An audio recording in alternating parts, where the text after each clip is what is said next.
And I put down here, I think, verifying the information before spreading it. It's important in this day and age where we have itchy fingers, where everything and everything is just shared widely. We need to also create a narrative that speaks to what we stand for. And I go back to my earlier message when I was opening, that we need to emphasize the things that this religion has come to do, which is beneficial for everybody. The maqasid, meaning the higher objectives, life.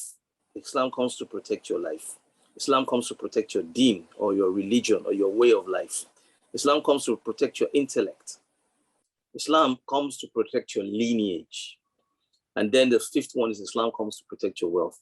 And anything that you have issues with, if you go back to these 5 objectives and use it as sort of like a basis to engage, then you find that everything has been, tailored to this thing. How do I mean? Life. We value life. So the hadith that says that if you save a life, it's like you save the whole of mankind. So we are the ones that are in the forefront of saving human lives, saving the earth, saving fauna and whatever it is. We're supposed to be at the forefront of whatever initiative it is to, and indeed that is what Islam is about. And we need to paint that narrative. Religion is part of us. We don't separate it. Why? Because in every day, look at Salat. Salat is part of our life. It's something we must do 5 times a day, every day.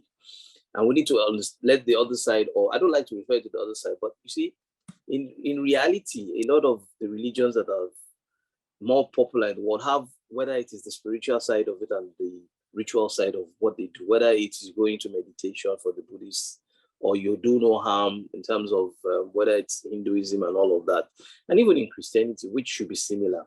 And this goes to what Miriam's point was about, creating safe spaces where people are objective, but people are presenting Islam in a very wise way. Let's start creating safe spaces. Online, we are presenting Islam in a way that everybody understands. Nobody would fight against a religion that protects life, religion or way of life, intellect, lineage, wealth. The reason why these are the ayah maqasid, or these are the ayah objectives, is for, it sits at the top of human existence, doesn't it? So I was going to creating safe spaces, and in creating the safe spaces, these are the things we present to people. In a safe space, you are accentuating your commonalities. What are those things that are common to us? Save a life, save a human being, Red Cross, all those symbols and institutions where Muslims are at the forefront. There's a group called Muslim Aid Group who have been at the forefront of, it's like a first aid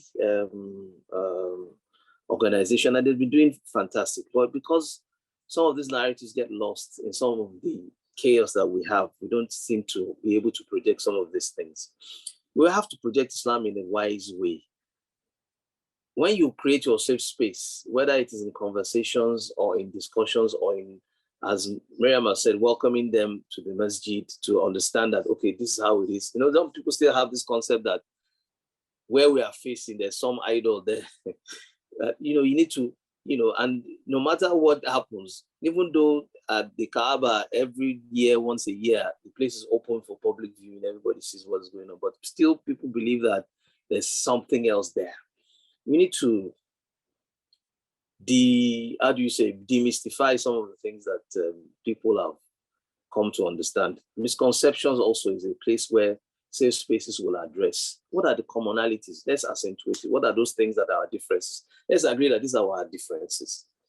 Yes, we want our Muslim ladies and sisters to wear hijab. They say, why? Because it's something that is prescribed. There are certain things that you can't run away from. This concept of freedom, there's nothing like absolute freedom, really. Freedom stops where somebody else's rights begin. And we need to emphasize that. Intellect. Islam is against taking anything or doing anything that affects your intellect. So we would say that drugs are haram. We would say alcohol is haram. Why? Because it alters the intellect. And that is what some of the things that Islam has come to protect. Lineage. We are not allowed to have children for other people without, we're not allowed to change the lineage of people's kids. So it's important that we protect the family. And that's what we stand for. Wealth. your wealth is meant to be protected in the way that gambling, which depletes your wealth, is not allowed. And so these are the ways you need to explain to people how the religion of Islam has come to reform humanity.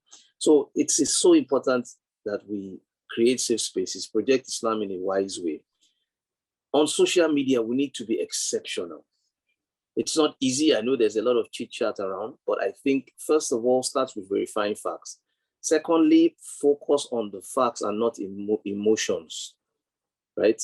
Something has happened. This is how the other side sees it. Let's present our view in a wise manner, in a way that our religion protects. Somebody has killed somebody, or somebody has gone to blow themselves up. You say Islam is against suicide. You can show them. This is what it says. Some people say, oh, you people marry your children early. There's nothing like early marriage in Islam. Tell the person to show you where it is.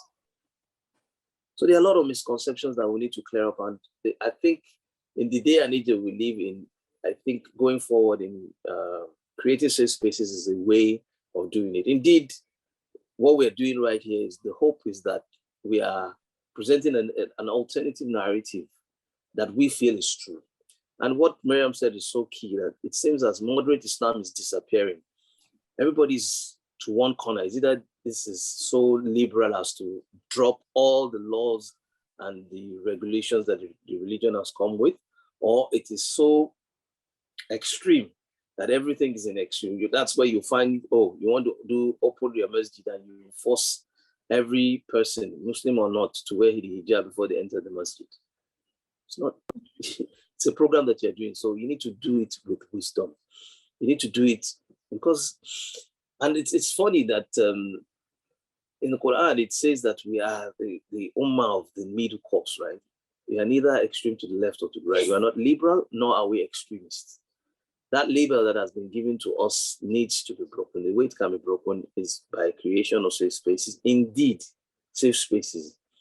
Be exceptional on social media, projecting the 5 things that Islam has come to protect, and hopefully putting the information out there with facts and not emotions.